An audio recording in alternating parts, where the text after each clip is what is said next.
Welcome everyone to la chaîne Géopolitique.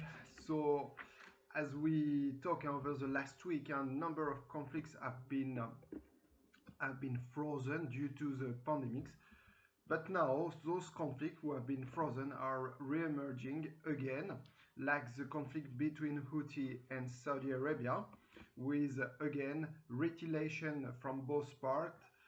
From one part, we saw a missile launching over the last days, reaching Jizan, the oil facility located near the Saudi border, producing 400,000 oil barrels per day, owned by the Saudi oil company Aramco.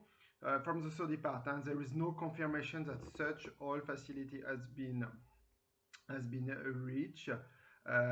But from the Saudi Yemeni part, the Houthi part, there is such information. There is no possibility from independent source to verify such information.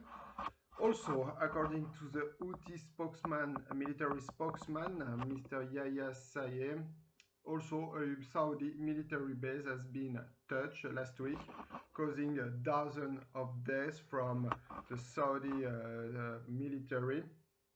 Also, he said that there is ongoing ground operation right now at the border between both countries, and that later further announcement will be made over the next days.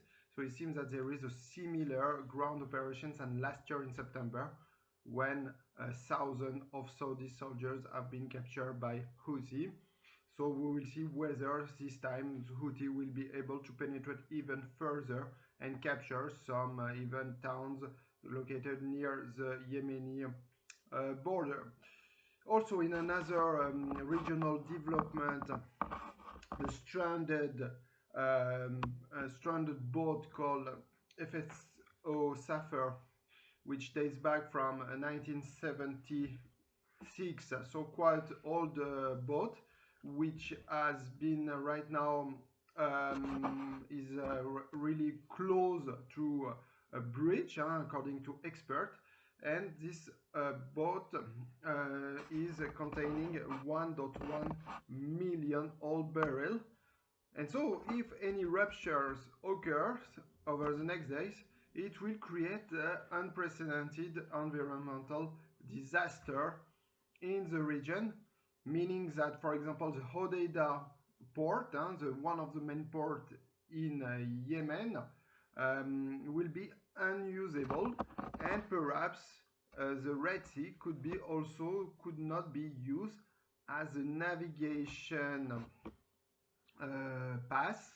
So huge consequences, environmental and economic ones, and that's why right now everyone tries to avoid such a situation, such a rupture.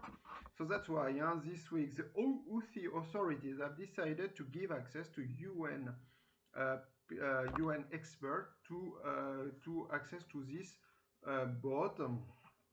But as you know, this region and Houthi authorities are facing a very damaging blockade, and that's why they would like in return for this access, to get those 1.1 oil barrel worth around 30 to 40 million dollars, and that's the condition of this access.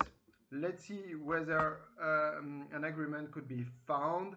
Let's hope, because otherwise once again the environmental and economic disaster could be huge for the region for the next 30 years. So we will continue following all the development in the region in this channel.